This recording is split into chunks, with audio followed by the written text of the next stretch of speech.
Now, I'm sure a lot of Mexican Americans know this story, but for the rest of us, let me put you onto something that this country never wanted us to know. There was a decade in Texas where Mexican Americans were hunted, not secretly, not by fringe groups. I'm talking Texas Rangers, sheriffs, and white vigilantes, killing people with badges pinned to their chests like permission slips.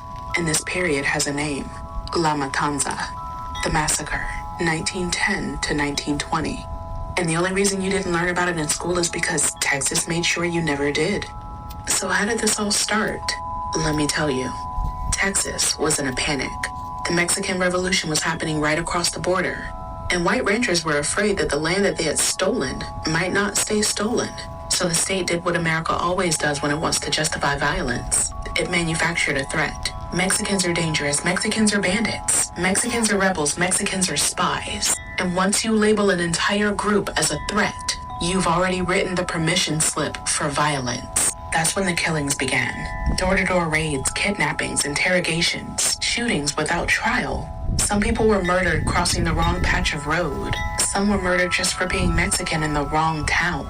Texas called it law and order, but history calls it what it was: state-sanctioned terror. Entire communities lived in fear. Fear of men on horseback wearing ranger badges. No warrants, no trials, no accountability. Historians confirm that hundreds of Mexican Americans were killed.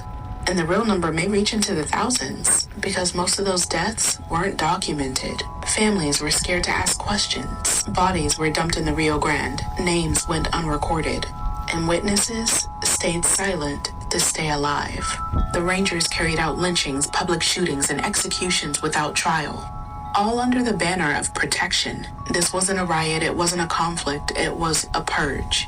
By 1919, the violence was so widespread that Texas legislature had no choice but to launch an investigation. The Canales investigation. Hundreds of pages of testimony. Witnesses describing murders, tortures, disappearances. And what happened? Almost no one was punished. A few Rangers were dismissed. Most kept their jobs and some were even promoted. And their findings? Buried. Not taught. Not acknowledged. This wasn't ancient history. People who survived La Matanza lived well into the 1980s and 1990s. Their grandchildren are alive right now. And the fear that still sits in some Mexican American families that don't make noise, fear, that's not cultural memory, that's generational trauma. Texas preserved their mythology and erased the people they terrorized. La Matanza wasn't a footnote, it was an ethnic cleansing. And the only reason most people don't know about it today is because Texas decided that its pride mattered more than the truth.